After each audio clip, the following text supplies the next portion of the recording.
the American dream is dead.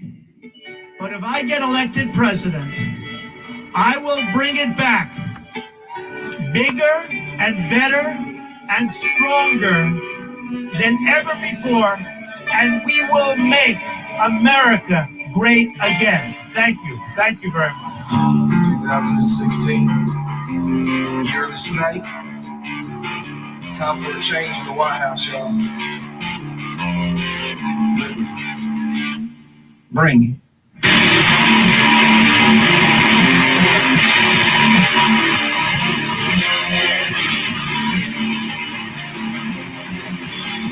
How you doing, everybody?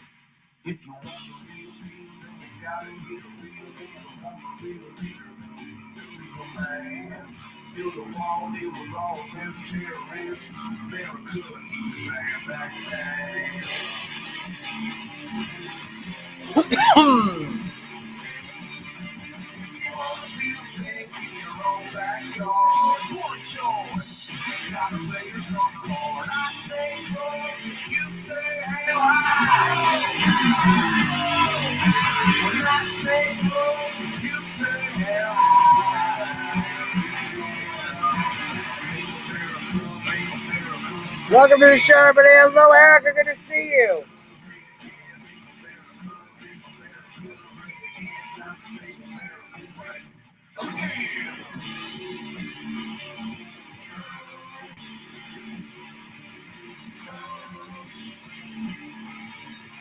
There's my Audrey. Good to see you.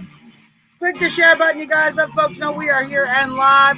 We're going to be talking about the we have a special guest tonight. We have Tim Rush calling in. He's going to be talking about the DAVOS speech that Trump gave at the, of course, World Economic Forum. You didn't hear anything about it because you've been listening to gun rallies and impeachment and all of this.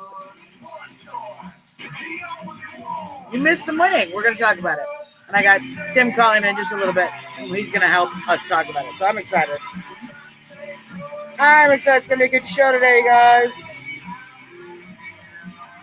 Make America great again. Make America great again.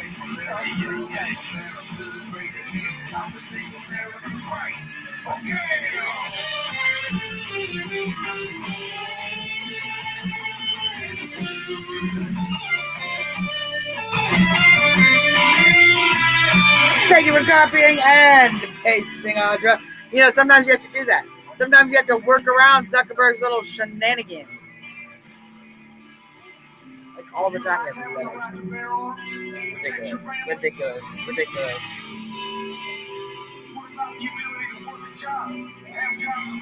Excellent. Can't wait for my Moncton. Hello, Rusty. Good to see you.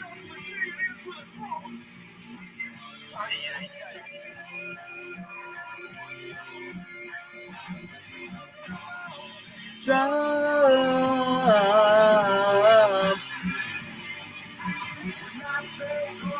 you say how high, make America.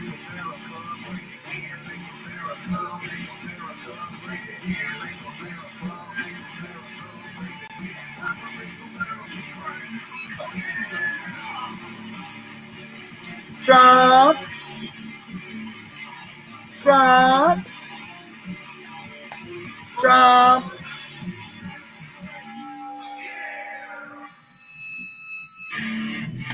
Hello, everyone. Welcome to the show. You are watching. Thank you, President. Thank you, President Trump. Thank you, President Trump. Welcome, everybody, to the show. You are watching the one and only Trump Talk US live in DC with Suzzanne Monk. I am Suzzanne Monk. We are 8 minutes away from our nation's beautiful capital. We are about 13 minutes away from the president's White House. Ooh, that capital, though. That capital. This impeachment shenanigans is going crazy. Schiff, the Nadler, this Schumer's constant. They took the vote over and over. How's it going, Cindy? They took the vote for the, I believe, the McConnell method or whatever on how they were going to call witnesses, whether they're even going to allow the Democrats. See, the Democrats are playing all kinds of games. in the Senate right now. They're playing all kinds of games, and one of them is just to grind the process as much as possible. They were doing the same thing in the House, but they just want to grind as much as possible the process, and this is one of the ways they're doing it. So they had a resolution. Part of the process is to vote on whether or not new witnesses will be allowed in or not. There's a whole voting going on. They had a vote just to suspend the vote. How's it going, Cindy? Welcome, welcome. There's my Monkin. Good to see you, everybody. Chris McDonald, representing Trump Talk US in the room. We love my Monkin. So glad to see you here. So this was just a vote to table the vote on whether or not they're going to have witnesses. How's it going, Loretta?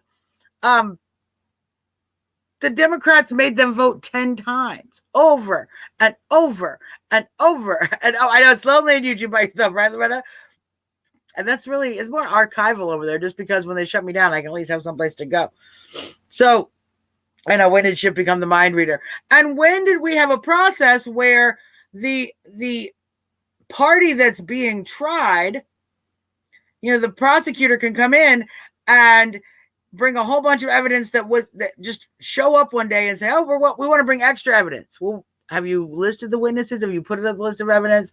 Have you put it into discovery? No, we just want it. This is how they're doing it. They don't care about the process, and they're going to do everything they can. How's it going, Deborah? They're going to do everything they can to grind. But so far, what it's looking like, we have a pretty solid hold on the votes, and the Republican votes in the Senate.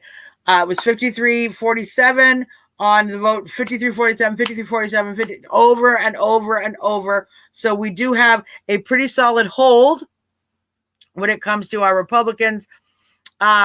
Will that hold continue as we go forward with an actual vote? See, this is the thing. This is just the vote. This is just a procedural vote on what we're going to do about voting on the actual vote. And they're already with the 10 votes. You know what you're in for. We're going to see how that goes forward with the next vote. But of course, Peter Miller, how's it going? Over in Twitter. So it's an ongoing process, but the process is obviously just excruciating. They've divided up the days as to when the Democrats speak and the Republicans speak. Now, I don't know about you, but nothing says to me that this is a partisan witch hunt. I know, right? Loretta says, I'm going to put Loretta's comment on the page here. Loretta says, I thought they said they had impeachment in the bag prior to going to the Senate, and that they've been working on it for so long. And they were so prepared, and that's why they had to hold off. They wanted to make sure and wait sure that everything was prepared and know the managers and know what the Senate was going to do. And then they get there, they're not prepared at all.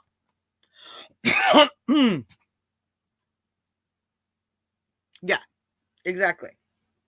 They're like that one girl in your Girl Scout troop who was like, make sure you bring your cookie sheet. Make sure you do this. Your troop, not your troop leader, but the girl who's leading, the little, I'm in charge girl, in your club, the club president or whatever. And then she shows up and she's not ready. We shouldn't have anything.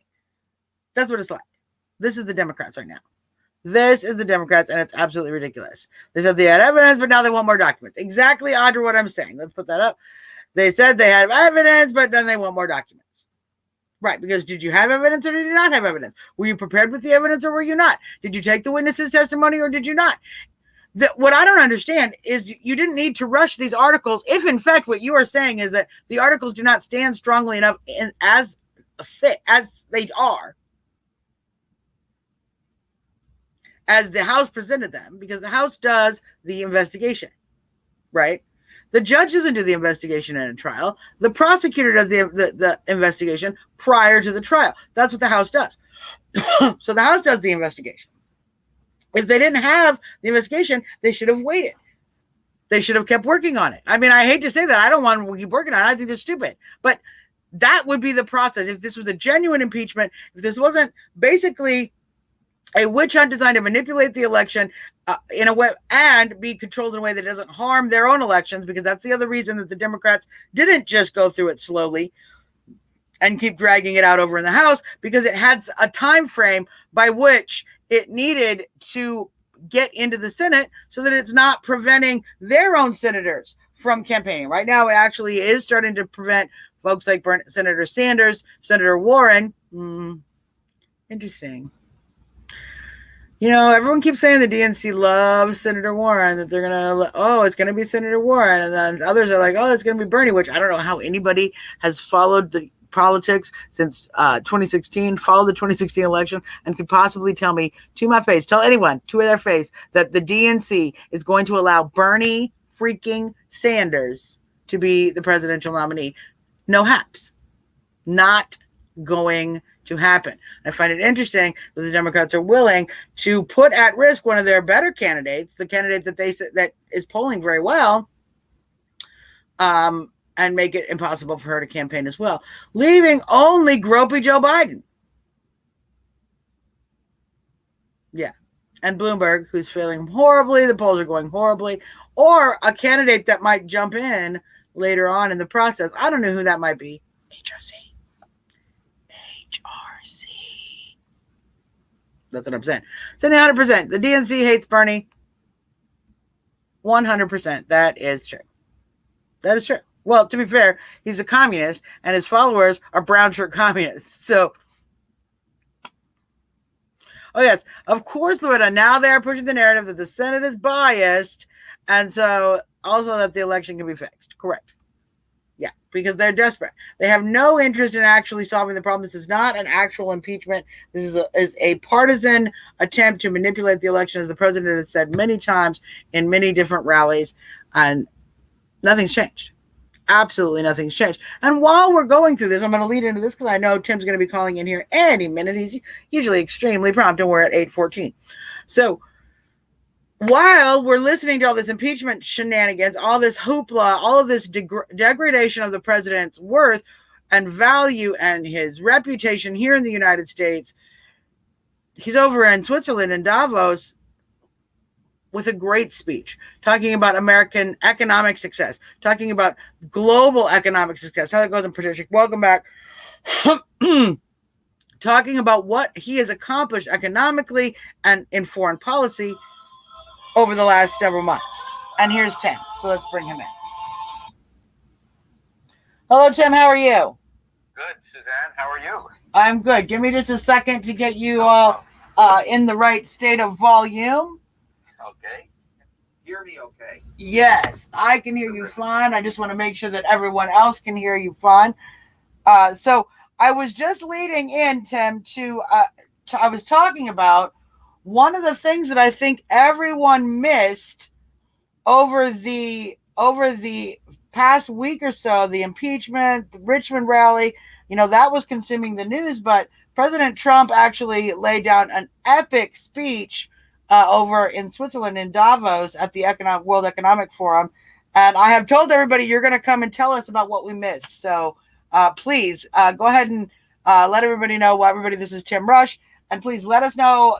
I know you promised me a good scoop on that, so I'm excited about it. Okay, you bet.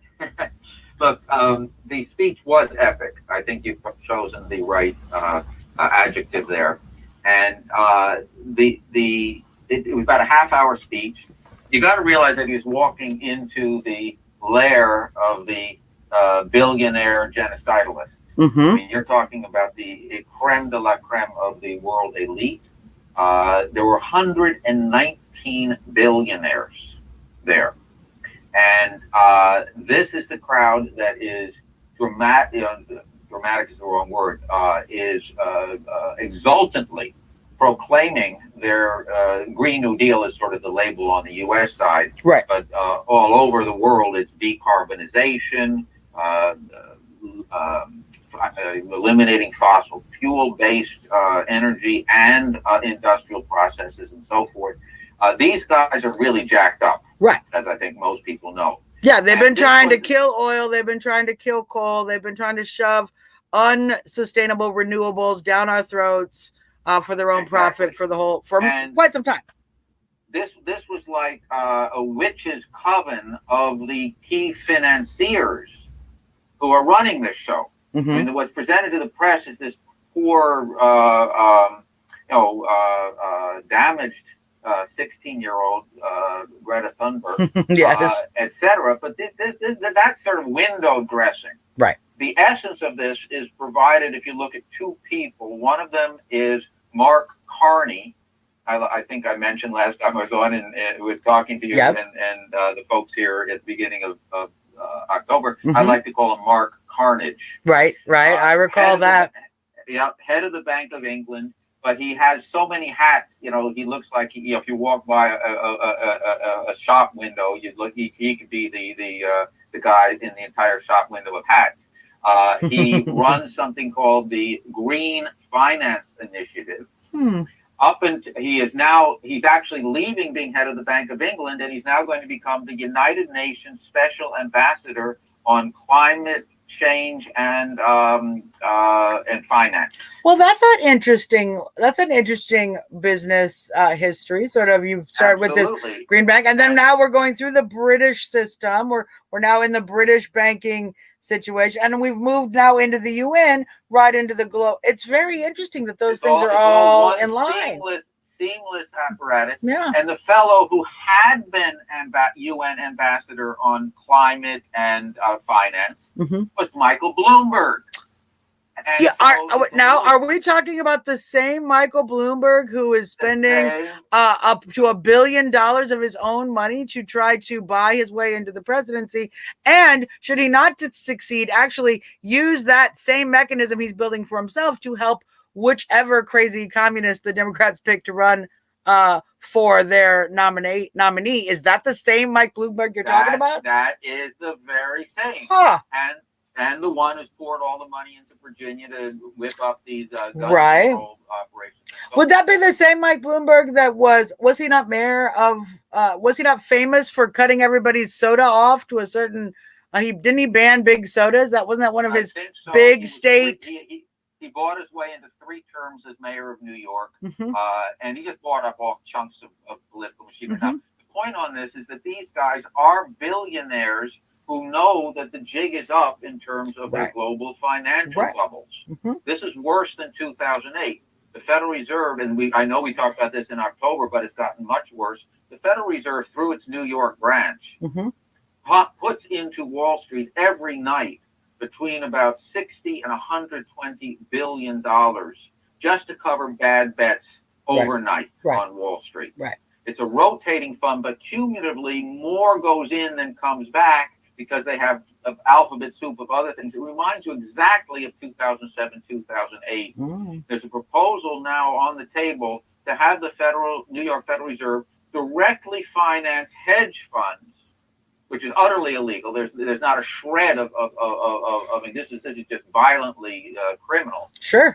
Hedge funds and other collapsing parts of the Wall Street and London bubbles. Now, the reason this is such important background is that here comes President Trump into a wall-to-wall frenzy of promoting exactly this decarbonization, exactly this notion that you've got to use a financial club where the major banks, and BlackRock is one of the worst on this, the biggest asset management firm in the world, $7 trillion.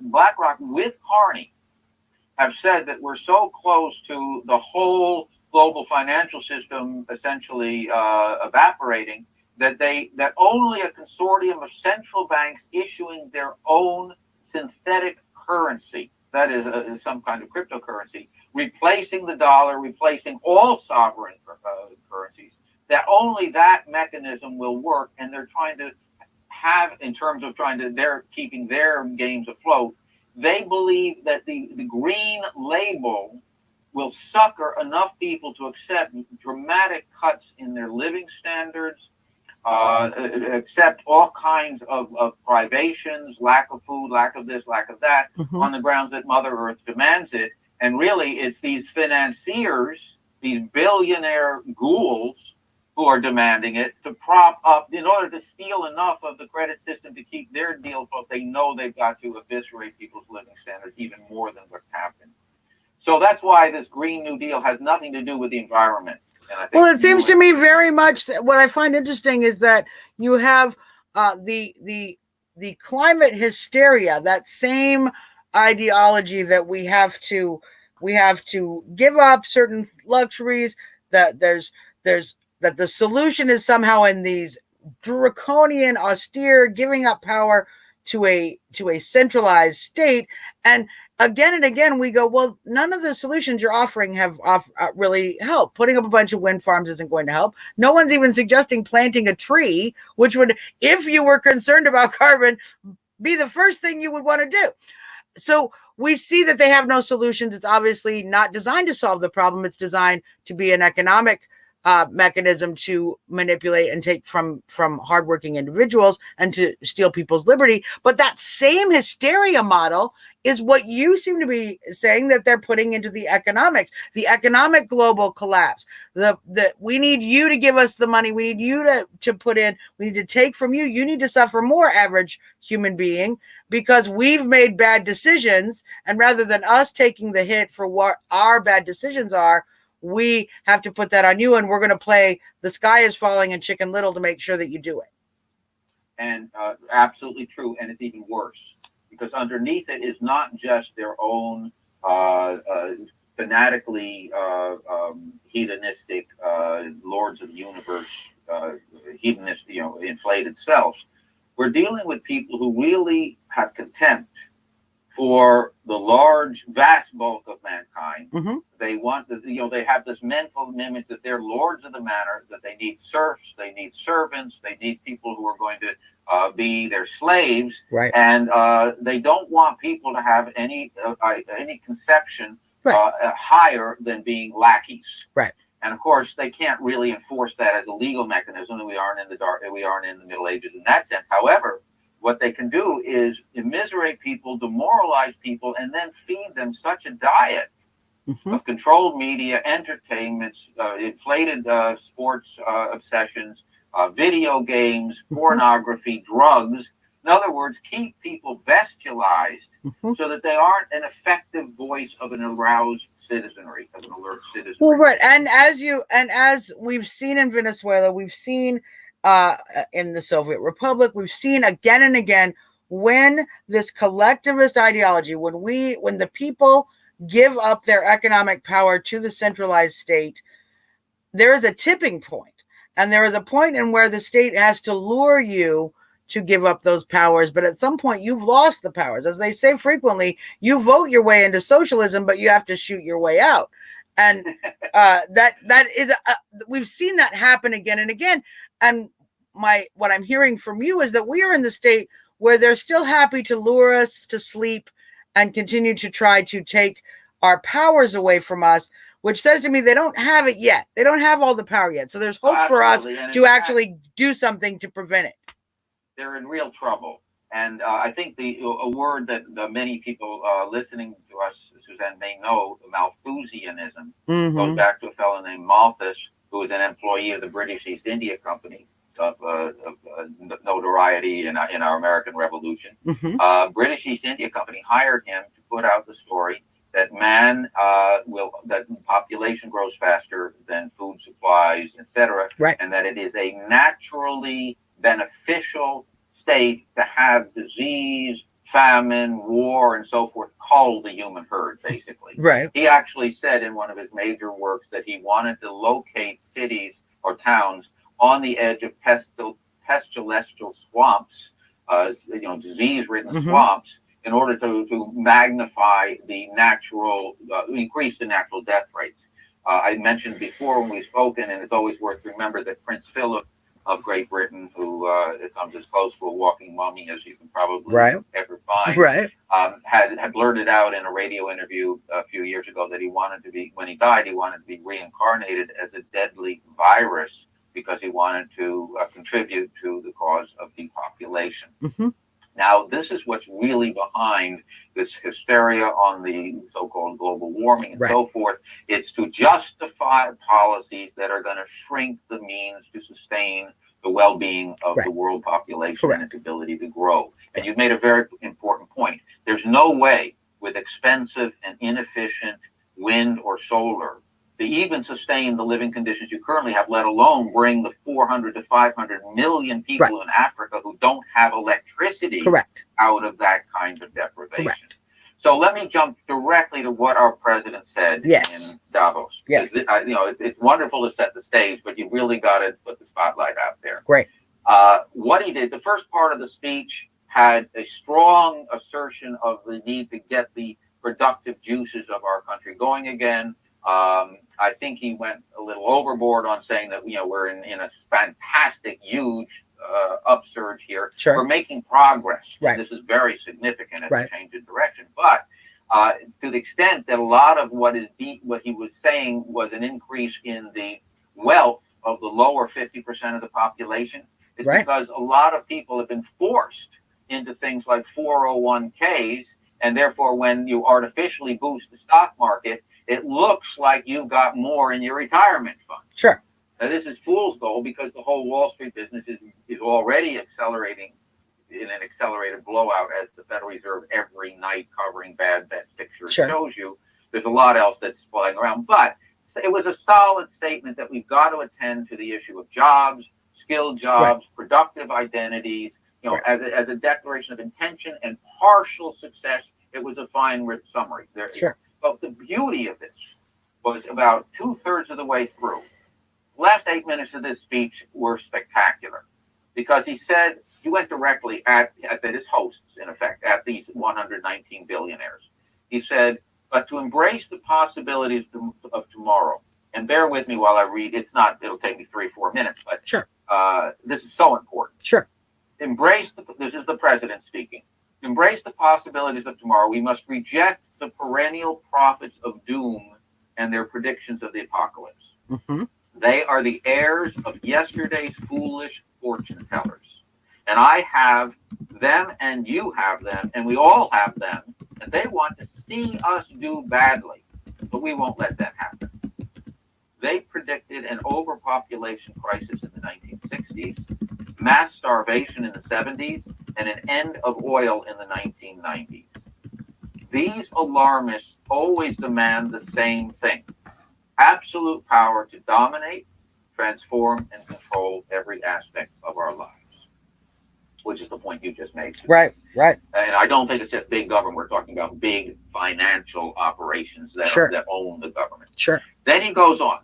In America, we understand what the pessimists refuse to see, that a growing and vibrant market economy focused on the future lifts the human spirit and excites creativity strong enough to overcome any challenge by far. Mm-hmm.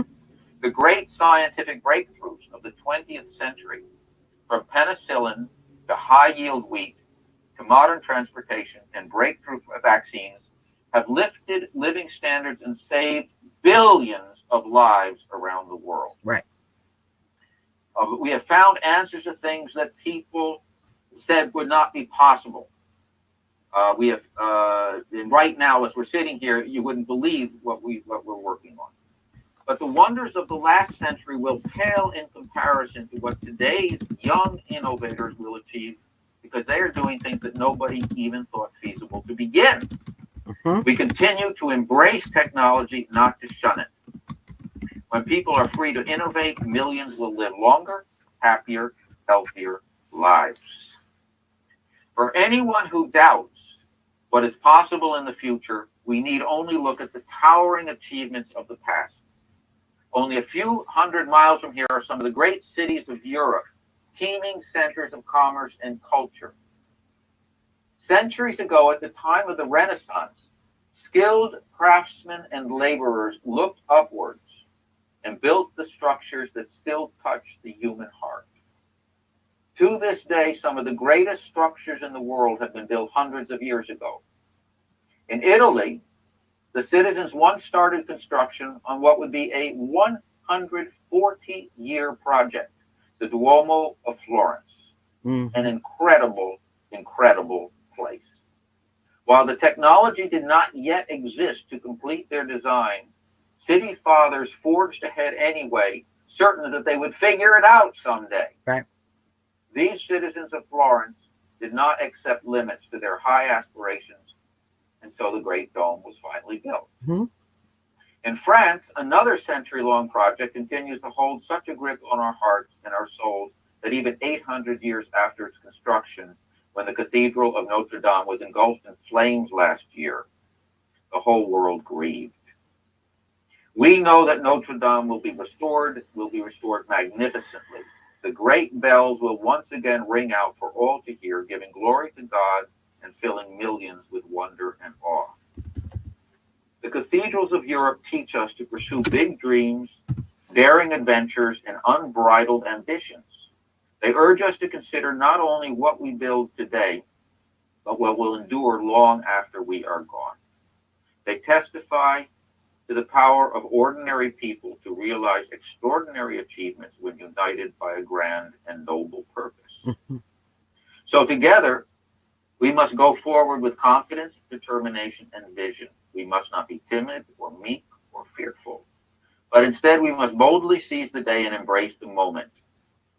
We draw strength from the glories of the past, and we will make greatness our common mission for the future. Together, we will make our nation stronger, our country safer, our culture richer, our people freer, and the world more beautiful than ever before. Above all else, we will forever be loyal to our workers, our citizens, and our families, the men and women who are the backbone of our economies, the heart of our communities, and the soul of our countries. Let us bring light to their lives one by one and empower them to light up the world. Thank you very much. God bless you. God bless your countries. And God bless America. Thank you. You know, Tim, I'm struck so powerfully by the distinct love of human beings, the obvious concern for each and every human being, which is literally the polar opposite of what we see with these globalists talking about how do we restrict, how do we reduce population. Literally, one is suggesting how do we help people shine and they will be a light unto the world, and the other is suggesting we need less people. Yep. And that's exactly right. When he says, I thought one of the striking statements was when he talks about scientific breakthroughs in the 20th century, penicillin, high yield wheat, transportation, etc. He says that these things have lifted living standards and saved billions of lives around the world. Yes. And you pinpointed. And this question of Malthusianism, we in the Lyndon LaRouche political movement are going to issue tomorrow a national leaflet honing in on exactly that point. Right. The question that the president has tackled the Malthusian anti-population genocidal axiom underneath everything that's nominally presented in terms of financial requirements, the Green New Deal, this and that. Underneath it is a hatred of mankind. Yes. And what underlies what the president was talking about, and it's one of the reasons I joined up with Lyndon LaRouche back in the early 1970s, is an absolute unbreakable commitment to the defense of mankind. Well, and it's interesting because and our development. Well, and it's interesting because I was just down in Richmond, Virginia. As you know, there was a huge pro-Second Amendment rally down in Richmond, Virginia. And of course, there was supposed to be horrible violence, and the left was supposed to cause trouble, and the right-wingers were supposed to storm. It was supposed to be chaos. But of course, it was a beautiful, peaceful day. But of course, you get a chance when you're down there to talk to leftists, communists, collectivists, and we see that same ideas, the same ideas. I find it very interesting that the globalists that you're talking about, these billionaires who are interested in literally figuring out how to exterminate millions of people so that their economic system can keep them in power, that message of human hatred actually is now coming up through communist and socialist ideology that we're hearing from our young people, from these radicalized groups that are causing violence on a street level. So we're in a very interesting and I would say volatile time when billionaires can convince kids who live in their mom's basement to enact their globalist strategy, which basically, if I'm reading it correctly, it would eliminate the useless people, probably people who live in their mom's basement. So it's a very self-destructive mechanism, and you see that actually sinking in to the consciousness, and you then see, I think, the awakening occurring in response to that. It's kind of the battle we're in. Absolutely.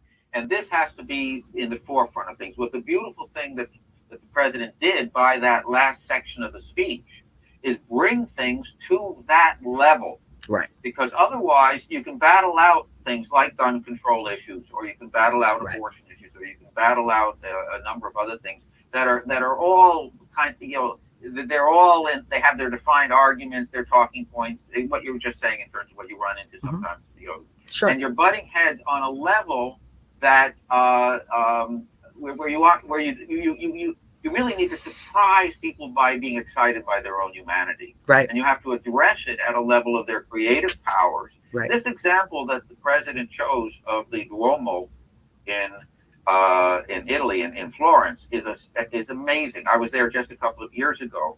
I don't know how many people. I don't know if you've had a chance, Suzzanne, to be there. Obviously, the president was when he said incredible, an incredible place. That's pure Trump, right? When he uses these kinds of hyperbole, but in a very heartfelt and very powerful way. That the key architect of that was a fellow named Brunelleschi. And he came along when they had already built most of the cathedral, but they couldn't. None of the technology at the time could span the dome that they had laid out. They wanted to have the world's largest dome, and there was no way to build it with the existing knowledge. Mm-hmm.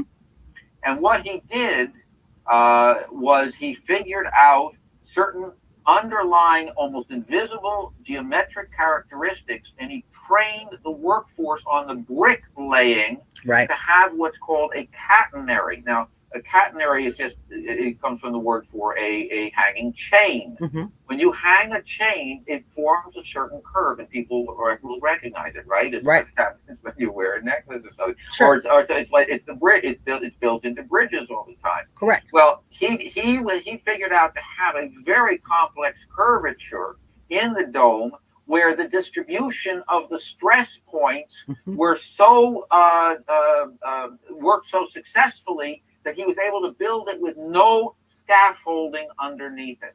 Right. And it is there today, 800 years later.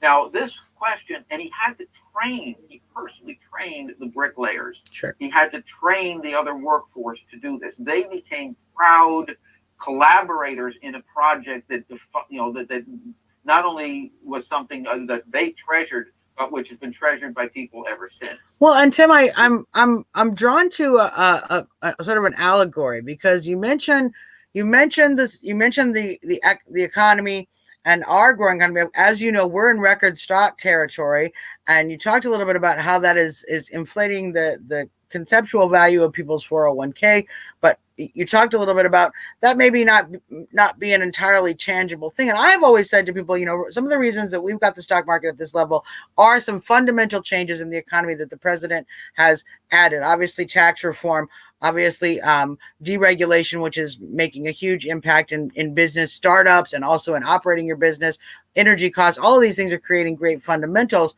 But I've often felt that we're in a race. The president is in a race with these globalists to create a structure, an economic structure underneath that booming stock market faster than the globalists can create the vacuum under it, which will in fact create what everyone talks about frequently, and I know you talk about, an eventual correction and or collapse of what we're seeing right now with some of this economic growth in the stock market. Can you talk a little bit about that? Because I find it interesting that we don't necessarily, it's kind of like we don't have the technology yet to know how to build the building. Well, I feel like Trump doesn't necessarily know how we're going to get the economy to be a brick under that growth that we're creating in the stock market, but certainly he's trying. And I'd love to hear your take on that. I like your image. I like the way you think, Suzzanne. It's these metaphors, and it's very powerful. I think the answer actually flows directly from the lesson that President Trump drew from building the Duomo, the dome of that cathedral in Florence, which is that you want to be thinking in multi-generational terms. Right. You want to be thinking about upgrading the skills by which you're able to create things that have never been made before. Right. And today, the comparable program is what the president announced first in March of 2017, but really put legs under it in March of 2019, which is the program to return to the moon and go on to Mars. Sure. The Artemis program. Right.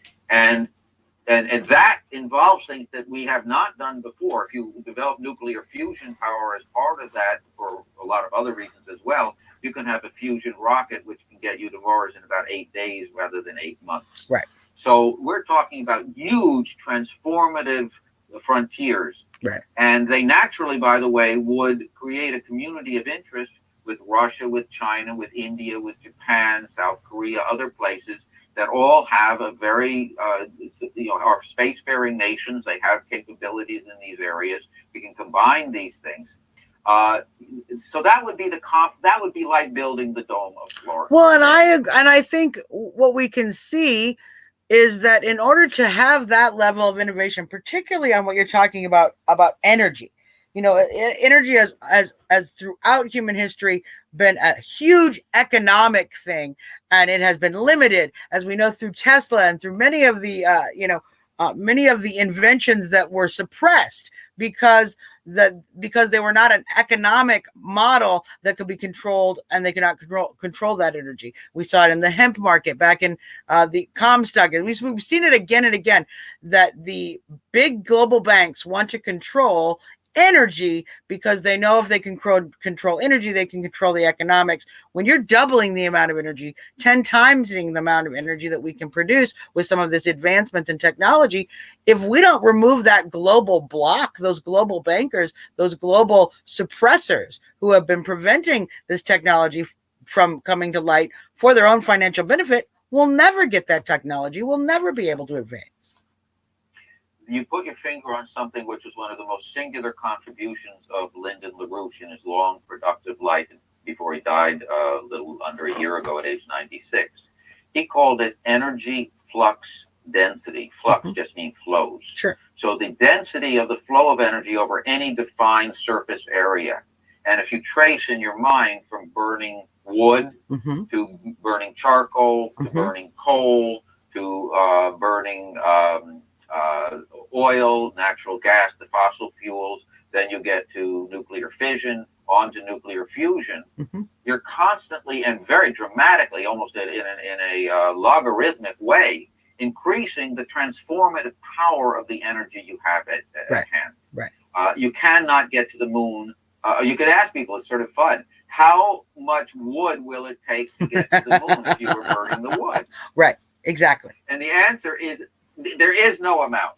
Right. It's not possible. Words, some cretin can get up there and say, well, the equivalent is this, and if you just take every forest in the world, but the quality of the energy won't allow you to carry out that operation. Correct. Similarly with developing new alloys and developing various aspects of aluminum. We couldn't have developed the aluminum that built the airplanes and went into our ships to win World War II if we hadn't built the Bonneville Dam and the Grand Coulee Dam up in the Northwest. That's why those were located, those industries are up in the Washington State area. Similarly, the whole Tennessee Valley Authority, Tennessee Valley provided the energy that allowed us to develop at Oak Ridge our steps toward nuclear power. So you're absolutely right there. And that's the crucial thing that identifies this whole decarbonization, lower energy flux. I mean, wind and solar is not only inefficient, not only usually expensive, it cannot drive modern processes that move forward in exactly the way you described. It is a modern equivalent of a piece of wood. That's right, exactly. So this is a deliberate policy at the top, but how do they enroll younger people in it?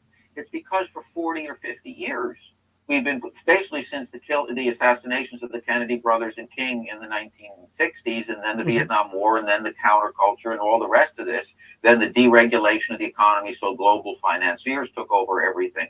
That has created a world where most of our young people have never lived in a world where there was really, where you're building the equivalent of the Duomo in Florence. They haven't seen anything like that.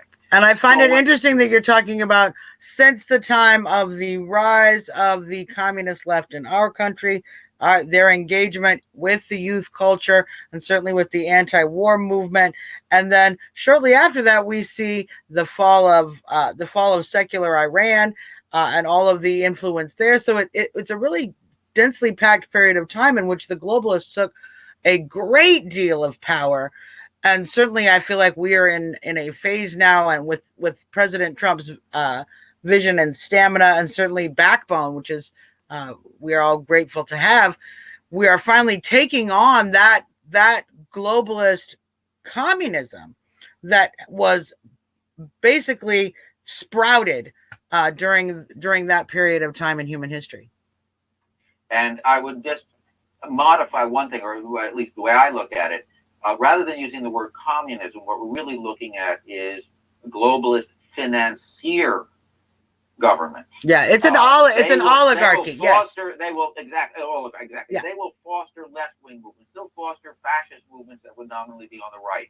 Back in the 1930s, a crowd of these bankers that called themselves syndicalists were simultaneously backing communists and fascists, right, and were setting them against each other in order to basically run the show behind the scenes. Well, and both of those systems being a system of state-controlled economics, which ultimately, whether it's communism, whether it's socialism, whether it's fascism, all of those are a system by which a small group of individuals, whether they are elected or they're a king, they inherited that position.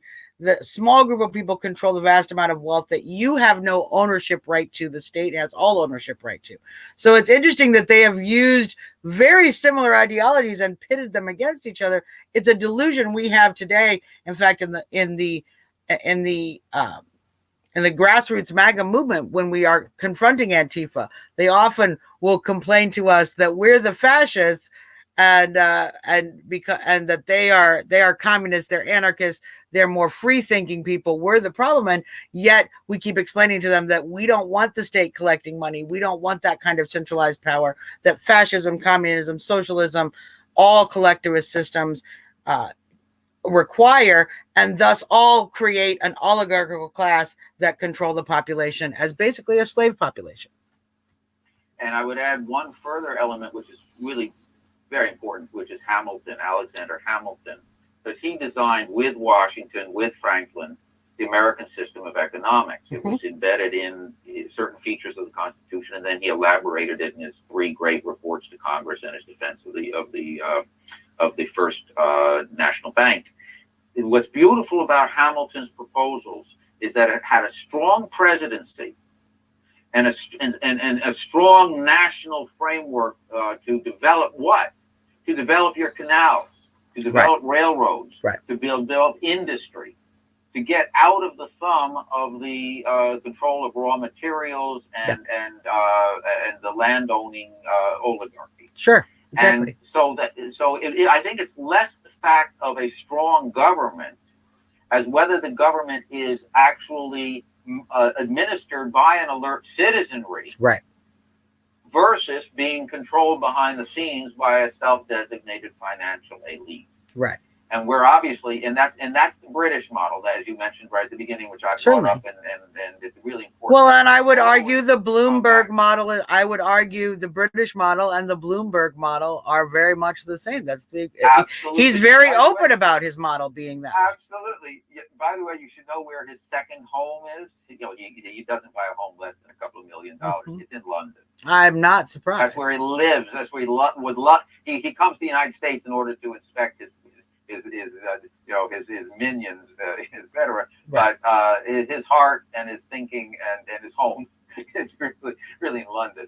And but the point, therefore, is that and by the way, the strong presidency was designed to avoid the parliamentary problem of what, in today's terms, is what the Democrats are trying to midwife with this insane impeachment, right, which is being able to use momentary parliamentary, or in this case congressional majorities, to bounce a president on policy issues, not because of anything that actually is written in as the grounds for impeachment. Well, and we've seen that struggle in England. We've seen that struggle with the Brexit case. We've seen that with the vote after vote after vote. Example. Again and again, that system is obviously designed to drag out the will of the people being enacted to the point where they become demoralized and allow their leaders to get away with anything.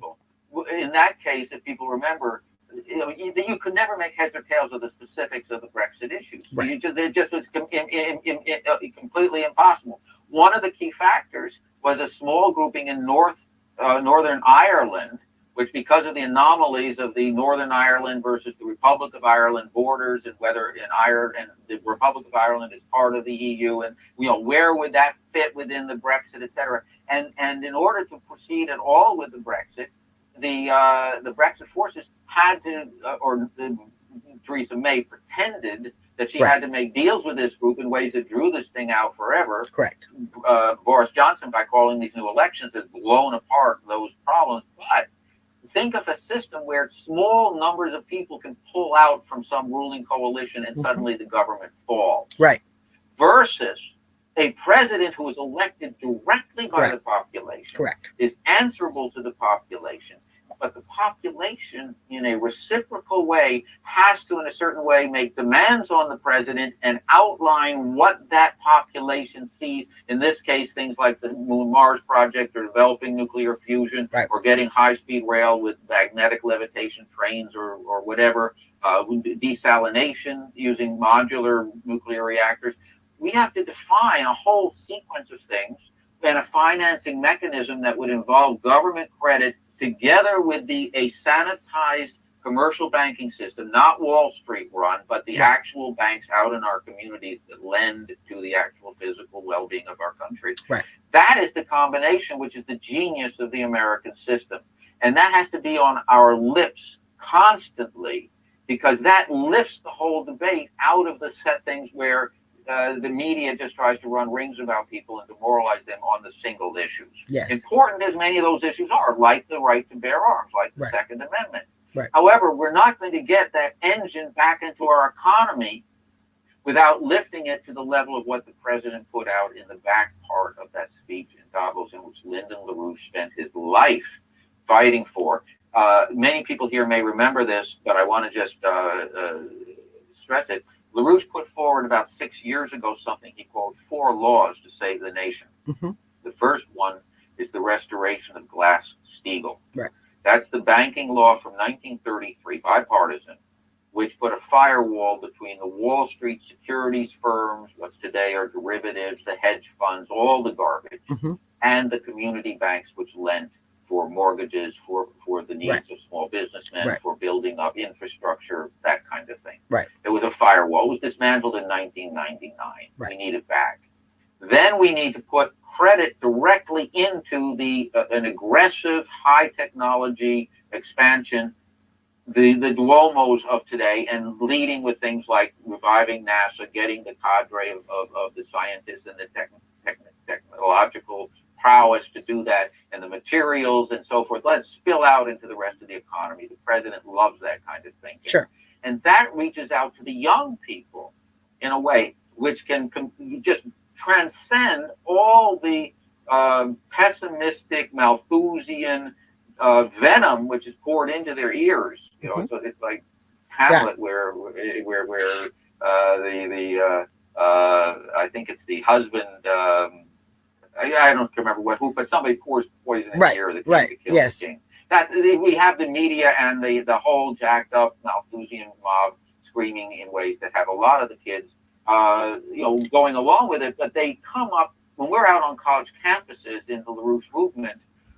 We are constantly bringing up these great scientific tasks that we must accomplish, and the response is electric. Among the same kids that, if you weren't out there saying that, would probably be signing a petition to cut carbon, to shut down fossil fuels. Well, and I think that's what you mentioned. It's interesting. I think those two things, the Second Amendment rallies, the fighting back, the wakedness, the awakening, we call it in the movement, the Great Awakening that so many patriots refer to this moment in time where people are coming up, waking up off their couches and engaging the political process.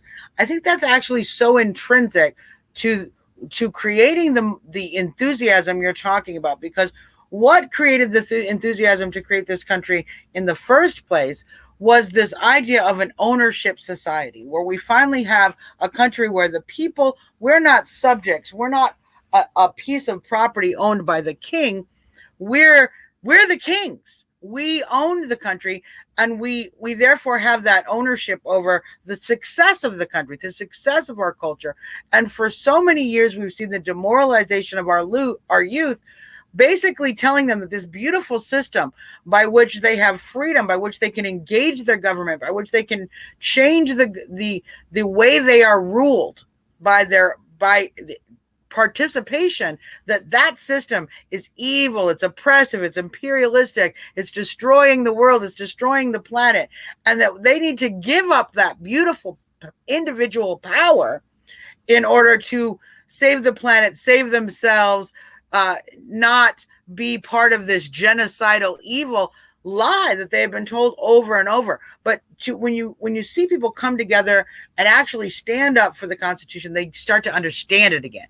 In fact, I'm pretty sure a lot of people actually took out their Constitution and read it again, which is already a huge boon. And when you see that enthusiasm for that ownership society of we the people, I think that's what's going to inspire the youth to have that commitment to country that we had, throughout our history. You see so many times where Americans, we are committed to making America great. That's how we got to the moon the first time. This huge sense of American pride is what motivated those advancements. And I feel that because we're re-engaging and re-looking at the gift the founders have actually given us, we are starting to be able to re-tap in to that enthusiasm, that American enthusiasm that makes it possible to be great. It makes it possible for individual people to join together and have an idea of starting a project that might take a generation, two generations. That idea of we're responsible for 25 years or 50 years ahead. We're not responsible for what happens next week. Right. I mean, yes, we have to do certain things, but the minute you move into that domain, you're making a very profound point. You're out of being beset. You're not a victim. Right. You're not fighting back against nasty people who are doing nasty things. You're asserting something that transcends the very difficult circumstances that most of us face. You're actually putting your life forward in a way where, much like these previous examples, you didn't know how to do it, but you knew that it would stimulate our essential human character as a creative species that can further develop our knowledge of the universe and harness it for the well-being of our people and for the well-being of the environment, by the way. It's obvious that you do much better greening the world with more carbon dioxide, because plants love carbon dioxide. Well, and obviously, more green now than before. Obviously, we're going to do better if we open up the innovative mind to the vast number of individuals that America has produced. And certainly we've had some of the greatest innovations in human history come out of garages. So if we don't break the grip of that big money, only big money can be the force to invest in technology and change and innovation. If we don't break the grip of that, we are going to get the same results that we've seen in America again and again, where we have the internet, where we have the airplane, where we have the bicycle, where we have these technologies, engines, vehicles, motorboats, so much technology Americans have built, the cotton gin. We have built that out of, it wasn't a major global corporation that designed and innovated those things. It was individuals solving human problems they were faced with. Let me throw out two quick ideas. I don't know how much time you have. We're at 9 o'clock, but we're gonna go ahead and bop it over. Go ahead. Let me just mention two things. The impeachment is not going to go away no matter what happens in the Senate. Correct. Because behind the impeachment is simply trying to tie up the president so he cannot act as president. They are already working on new articles, and we've discussed that on the show. Exactly. Now, the only way you're going to really collapse the impeachment is by going at the level that the president outlined when he went after the Malthusian, when he said, oh, by the way, when you were talking about energy and what Lyndon LaRouche called energy flux density and how important that is, the president said we have we almost have limitless energy when you look at what we have in terms of LNG and nuclear and this and that. He listed a whole series of nuclear and hydroelectric, etc. He did not list wind. He did not list solar. Right. But embedded in that was the development of what they call now small modular reactors, which is a wonderful, very versatile further advance in terms of fission. Obviously, if you specify fusion in there, you really lift the lid on all of Sure. this. Now, how are you going to get people to see this? Two things. One is really move on the need to develop fusion directly, bring in the Moon Mars mission as a regular element in these wonderful rallies that the president's doing. So Yep. Get people to see this is what we're going to accomplish, and we're not going to let our presidential system be torn apart Right. to stop us. Right. Second, and this is a great moment to do this, Helga Zeppler-Roos, Lyndon LaRouche's wife, who is now running our organization, she put forward a very important call about 2 weeks ago to get an emergency summit between President Trump, President Putin of Russia, and President Xi Jinping of China. Mm-hmm. And what she said is we've got to get a dynamic of economic development rather than be caught in dynamics which can lead to wars we don't want. Right. Now, obviously, the U.S., Iraq, Iran situation is one part of that. Ukraine is part of that. There are going to be vast NATO maneuvers right on the borders of Russia this spring, when we should be celebrating the example of 75 years ago when the Soviet armies and the U.S. armies met on the Elbe River in Germany on April 25th and ended the nightmare of the Nazi regime. Right. Those Soviet soldiers weren't representing communism. Right. They were representing Russia. Right. Correct. And we were representing the United States. There wasn't an ideological, this was a nation, humanity had united to crush a monster. Sure. The question of an emergency summit, we can draw on the fact that Putin has done very able diplomacy with all elements in the Middle East. Mm-hmm. Syria with the Israelis, Syria, with the Saudis, Turkey, Iran, Saudi, exactly. Yeah. With Erdogan in Turkey, with Iraq, etc. And the Chinese with their Belt and Road infrastructure corridor ideas. They're not just ideas; they're being built. Is offering to help the reconstruction of Iraq, Syria, and so forth in ways that we've had our chance there. We haven't done it because we've had these endless war policies that the president has correctly denounced. Mm-hmm. So let the Chinese help with that. We can be part of that. But we've had not only endless war policies, but we've also had what I would call economic Cold War policies with China, with Russia, with many of these nations where we have tried to use. I say Cold War because yes, we still have economic dealings. Yes, they're still buying our bonds, our debt, etc. But we have not engaged. Unlike President Trump, who has gone in and said, no, we cannot have this standoff where you keep stealing from us and we keep saying nothing. In that Cold War kind of mentality, we need to re-engage with one another. We need to hold each other accountable and then renegotiate our relationship as two economic superpowers. And that's actually, as far as I can see it, what's even facilitating the possibility of sitting down at the table with China and with Russia as you're discussing. I think you're right. And in fact, the signing of the agreement on the first phase of the trade thing on January 15th has drained some of the venom of people who were maliciously cranking up conflict with China and Russia, not because they wanted to solve anything. Right. The president wants to solve this. Right. Certain of these geopolitical fanatics have a vested interest in maintaining as much conflict as possible, not only because they like to live off of the war contracts, but this is a big weapon of that same oligarchy we've been discussing. Mm-hmm. When their power behind the scenes running the global financial system is in danger, they want nations at war. Yes. Because it deflects people from what really is needed is countries cooperating in sovereign ways, right, as the president has said, using great missions like developing space or developing fusion or whatever to bring nations around. You can then have a framework to reduce the tensions and reduce the remaining problems. Mm-hmm. That's the president's idea. And it's very ironic. I mean, you just brought up a howling irony, Suzzanne, when you said, here are these people saying you've got to save Mother Earth by killing off, to save our future generations, let's kill our future generations. Right, right. I mean, it's such a howling irony. Yeah. It's wild. But equally ironic is this question of the fact that the president has in Putin and Xi Jinping, real friends. Sure. Neither wants to see the United States humbled. There's a lot of propaganda to that effect, but it's not true. China has repeatedly said, let's mutually bring major projects into Africa, for instance. Right. Not they're going to do it and shove us aside. Let's do it together.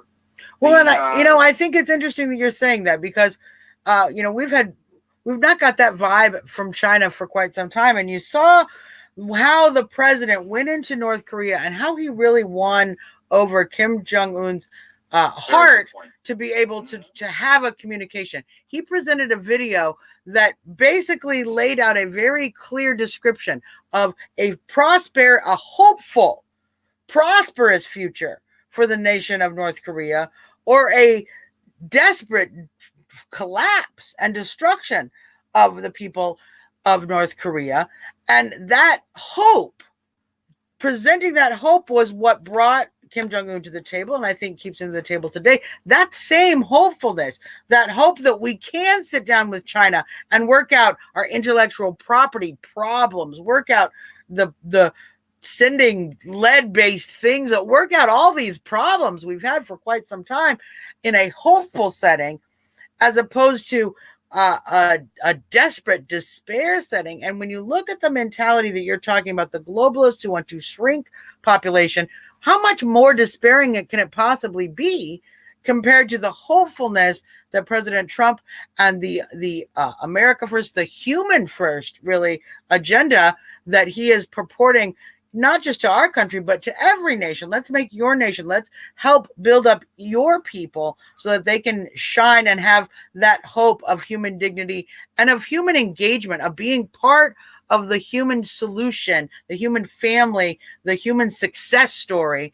That hope versus despair messaging, I think, is ultimately going to be the winning tool to get young people going. It's the winning tool to get China to the table. It's got North Korea to the table. If it can get dictators to come to the table, I'm pretty sure it can get these young people to realize this great gift we have. Exactly. And I think your example of North Korea is very appropriate, because his personal diplomacy there has been essential, and it's been helped by what China and Russia, South Korea, and Japan have done. They're providing a lot of the heavy lifting in terms of the economics that can be the payoff to North Korea to play ball. Right. But without the green light from Trump, none of that would be functioning. And unfortunately, I think particularly in the summit last March in Vietnam, Bolton had really gone off in a very provocative way, saying essentially to Kim Jong-un of North Korea, if you don't play by our rules,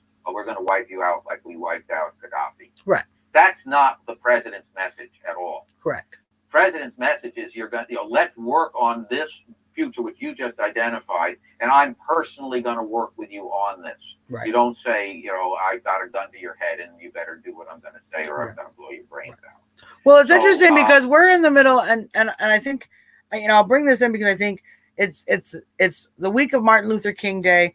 We certainly talk about Dr. King's contributions to the civil rights movement, but we talk very little about what I think is actually his greatest contribution to the human movement, if you will, which is his principles of nonviolence. And one of the things he talks about is speaking to people in a way, when you're going out, when you're talking to your opposition, you want to build them up. You want to point out the positive aspects of what they're saying. You want to present love and embracing their right to live, their happiness as well as yours. That's certainly very different from this anger and this rage we see coming from the left. We see coming from the progressive ideology, drastically different. And certainly, I think it plays even into a global ideology. President Trump is exhibiting those same principles that Dr. King exhibited on a grassroots level of non-aggression. He's not trying to come and kick your butt. He's not Bolton saying, we're going to crush you if you don't do what we say. He's instead saying, come join the party with me. We're having a good time over here. You want to do that too. You're capable. You've got great things going on for you. You could be having what we're having. Come join. That positive energy. It's something that Dr. King preached throughout his life. It's something that President Trump lives, and I think lives for all of us from the position of the White House, and it's doing amazing things in our world. I'm very moved and very delighted to hear you say that. I went up to the Martin Luther King march here in Leesburg, Virginia, which is the Loudoun County area, and got out this call for a summit between Trump, Putin, and Xi. Talk to people, the idea of being basically tractors, not tanks, for the Middle East. Let's calm the situation. They're bringing the economics that are going to drain out the miserable living conditions which feed the terrorism and so forth. And people immediately grasped it. A handful of people there were naysayers on one thing or another, but in half an hour, 150 of these petition leaflets flew out of my hands. Right. And I was at the 1963 March on Washington. Wonderful. My father and my older brother came down with me from New York. And it's very ironic because it was just such an extraordinary event all around that even though I listened to the King's speech, the I Have a Dream speech, it became iconic later. It was a magnificent speech, but the whole fabric of the time was not justice for blacks. It was justice for people, everybody. Yes. And take the the egregious case, maybe the segregation and the other elements of racism, but essentially it was a demand of every human being. Yes, it was a demand for the fulfillment of the legacy that our founders started. It was a demand for the fulfillment of that process towards human dignity and individual freedom that we started at the founding of this country, and frankly, we're still perfecting to this day. Right. So I think the way that the answer to how to defeat the endless impeachment, much as these endless wars, is to jump this to the level of exactly what you and I and the president are, and what Lyndon LaRouche fought for. What is the character of mankind as a creative species? How do we bring that to bear in ways that look ahead 25, 50 years? What will our grandchildren or great-grandchildren whom we may never see, what will they say of what we did that they needed, that needed to be done? And that unites all the country. So if the president sticks with what he said so many times, improved relations with Russia is a good thing, not a bad thing. Improved relations with China, a good thing, not a bad thing. Bring it to bear on economic reconstruction in the Middle East. Use that as a kind of first stage of those nations, perhaps with India as well, then addressing what happens when Wall Street and London blow out. We cannot be prisoners of the blackmail of these financial predators, these Malthusian killers, telling us you don't have a banking system unless you bail us out again. So you need the Glass-Steagall, you need the other things LaRouche has been saying. The president, 3.5 years ago, at the end of the 2016 campaign, said he wanted to go back and look at the Glass-Steagall and that he thought it was a good idea to bring it back. He's been pushed back and on that. We've got to bring out from what we and others in the MAGA movement bring forward, is saying to the president, we're not here to reelect you and then we're going to sit back and say, great, we reelected you. We're here to reelect you in order to do the following. Well, and this is why, and Tim, I talk about this on my show constantly, and I'm constantly informing patriots about this responsibility. And I've said this maybe 1,000 times. I'll probably say it another 10,000 times before we get to the election in November. The re-election of the president is but a small fraction of the job. That's going to be the easy part. It's almost... I agree with many of my fellow patriots. It is almost guaranteed that the president will be reelected. That's not my concern. My concern is taking back the House, increasing our margin in the Senate, because clearly we're not going to get the Democrats to stop trying to impeach if we don't have the power in the House to make them stop impeaching. We're not going to get these things moved forward that the president is working on. We've seen the stagnation that happened once we allowed the Democrats to have the House. We've seen the result of that. I feel like if anything can wake up patriots, it is realizing that we didn't do enough work in 2018 and we lost the House because of that. And what was the result of that? The last 2 years of impeachment, and stagnation, leaving behind healthcare reform, leaving behind really completing the border security that we were promised, leaving behind many of the other aspects that President Trump ran on and promised on that he hasn't been able to push through. I mean, look how long it took to get the USMCA through the House and through the Senate because of this political shenanigans through the Democrats and the left. So, we've got to get up. We need to get that sense of, and I'm glad the president is such a great cheerleader. And I love that he makes things seem as big as possible, because we need to both be inspired. We need to have that hope that says, let's get up and do something. And to be honest, Tim, we need a little bit of that fear on the backside that if we don't get up and do something, we're not going to succeed and we're going to fail. And I think it's that combination that will really energize, and it energizes all humans. That's how we work. Because look, the War Party has its tentacles in lots of different places, including obviously the media. So things like the Gulf of Tonkin resolution, or what was used in 2003 by Tony Blair's British government, weapons of mass destruction in Iraq to get us in there, etc. This can still be pulled. You can present the president, someone like Pompeo, who I wouldn't trust for a second, to come up with something and present the president with something that looked very clear cut and wasn't, right? I mean, the president is subject to certain manipulations. If we're going to be able to, we have to outrun that by the cooperation with Russia and China in particular, outruns the ability to manipulate us in these ways. But the same question comes up on the economy. The minute you're talking about a Hamiltonian institution of some kind that is directing credit directly into the investments that yield the new productivity, something like high-speed rail systems. Let's build a maglev between Washington, Baltimore, New York. It's sitting there, and let's do it. Well, and I know that Ivanka has been working on. I know that there are, in fact, a lot of things that we don't hear about because they're smaller. So many different things the president is working on. We see the big things, but we don't see all those little tendrils of roots that are being laid down. And that's the way it works. And there are certainly business developmental programs, urban developmental programs the president has put in place. He's actually investing in not just a lot of money, but time and energy. And it's just interesting to see so many different ways in which this presidency defies the narrative. In fact, just the other day, I heard about a program that Ben Carson put together at HUD that is helping foster children be able to get their own places to rent and get themselves boosted out of the cycle of poverty that we so often see through a program that matches helps matching points for their matching costs for their rent, and certainly facilitating their growth out of the poverty that they were in. So there's interesting proof. That's not a very Republican idea, but it's certainly an innovative idea that frees up an economic power for the individual earner, for the individual learner, for the individual business creator. And this is where we're going to get innovation. This is where the next Apple phone comes from.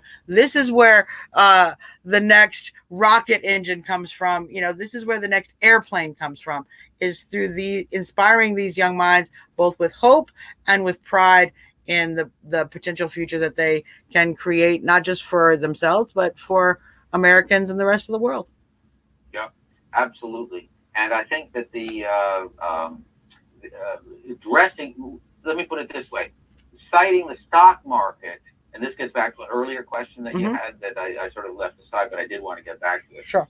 Citing the stock market as the measure of the economy is not a service to the nation. An awful lot of the buildup of the stock for things like the Federal Reserve handing almost zero interest money to big broker operations on Wall Street, J.P. Morgan, Chase, or Citibank, or whatever, who in turn lend the money to big corporations who buy back their own stock. Sure. And that artificially lifts the stock value. Right. So what you were asking, where do you get the bricks underneath? I like very much the way you do. Well, and what you're saying right now, certainly stock buybacks is one of what I understand about economics is that one of the things that a company is able to do when that is a strength, that is a sign of strength that the company is now able to return more of its company to itself because they reached out to get that money, the investor money, so as a need for growth. The strength, it's just like your own household. We don't start paying off those old bills and dealing with that furnace that it's still going, but we need to repair. We don't start paying for those later expenses unless we feel we've got revenue and resources to actually make those investments. It's actually somewhat different because they're borrowing the money to do that. If they were doing it out of their own earnings, right, and wanted sure, to do that, correct, fine. correct. But when you borrow the money to do it, right, and the Federal Reserve is a trough of cheap money, which is not available to the physical investments. We haven't built any infrastructure for 40 years. In the right, country. right. So the problem is that the buybacks are being financed by huge borrowings, and the corporate debt bubble right now is one of the really vulnerable things. Apparently, we're about, in terms of these corporate debt, very low ratings on their bonds and things like that. This is ballooning right now, and the Federal Reserve is rushing in cheap money simply to roll over the bum debts. Right. This is not healthy at all, and you don't know at what point enough insiders know just how rotted out the whole debt structures are. Mm-hmm. They begin to run for the exits. Sure. That's a psychological factor rather than just an economic one. But it could occur before the election. It could occur after. It's going to occur as long as you aren't building up the physical assets in the economy. Right. When you said the bricks, if you really push Congress and demand the funding for the Moon-Mars mission, if you move with high-speed rail, if you move with modular reactors and nuclear fusion and so forth, you contract debts.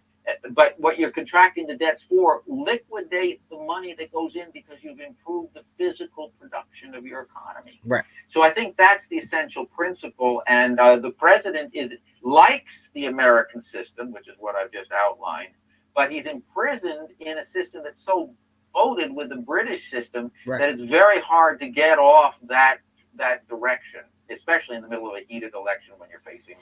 I believe it is going to be a little bit like the spinning plates. It's going to be a little bit of a balancing and transferring act, and hopefully we have put in power I love the magician to do it. I love you. People should know that this is part of what you've done as an entertainer in the past. Yeah, definitely. I love it. Tim, thank you. I appreciate so much that you've come on, and this has been actually a great discussion because it took not the big economic picture, globalist bankers, Davos, the World Economic Forum, and we really were able to talk about why that's relevant to the average everyday individual and literally give them some suggestions on how they can engage the process in a way that provides prosperity for themselves, but also for America, for other countries, for humanity.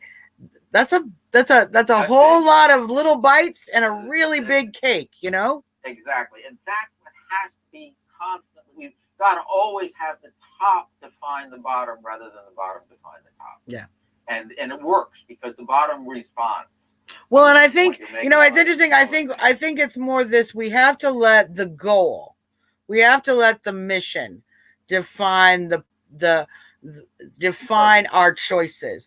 And that if that goal is success, if that goal is human innovation, if that goal is constantly having that belief in humanity that we can constantly become a better version of ourselves and be a force for greatness in the universe, a constantly growing and improving force for greatness in the universe. That mindset, certainly having that goal is very different than having the goal of survival, of struggle against all the odds and get mine over everybody else's, dog eat dog.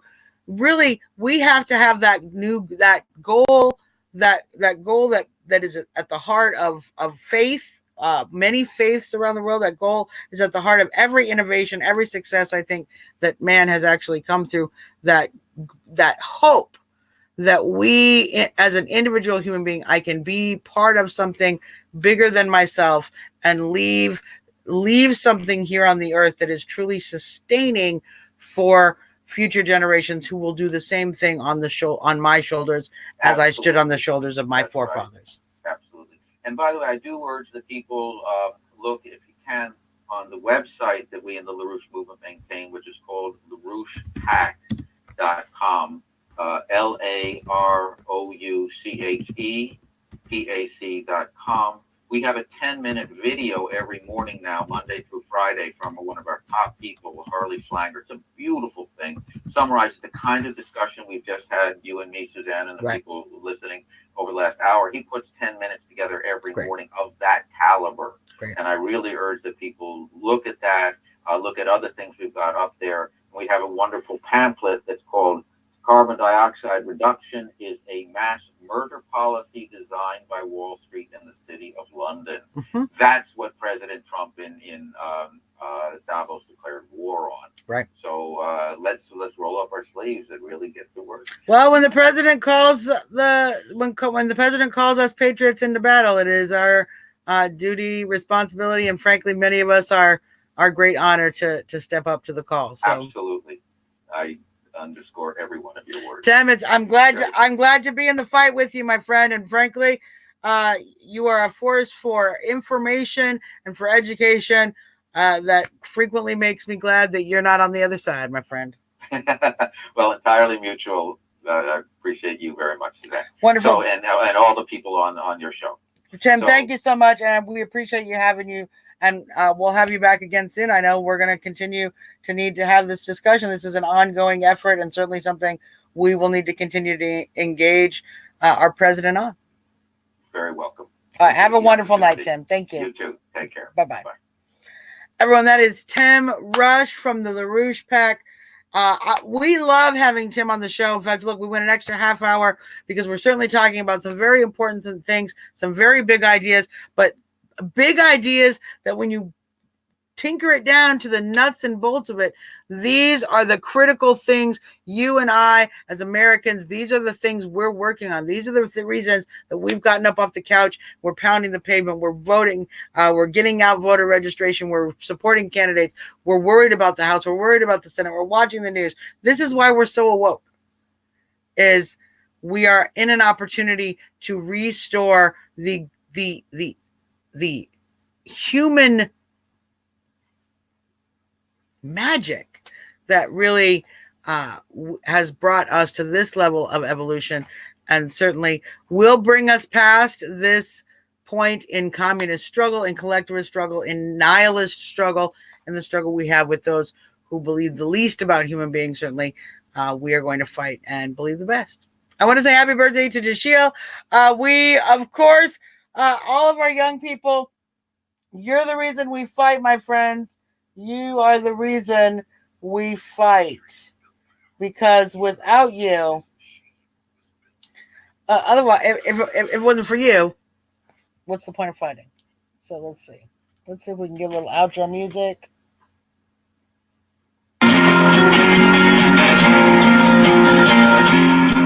Everybody stay standing for a little while. It's time to stand up and be counted. Everybody, thank you for tuning in our show. You are watching the only one and only Trump Talk US. I want to thank Chris McDonald. I want to thank you for sharing Archangel. I want to thank Chris McDonald for sharing all the links and sticking with us. I want to, of course, thank Tim Rush for coming in, sharing so much with us, and really, doing all of our homework for us. And we're able to reach over and copy on his paper. And it's an education that we all need and can use, and certainly is inspiring. So I want to thank everybody. I want to thank you guys for sharing and tuning in. I love you guys. We'll be back again Friday after the March for life. We're going to go save some babies on Friday. So until then, you guys, This is your girl, Suzzanne Monk. As always, trumpet out. God bless you guys. God bless America. Under God.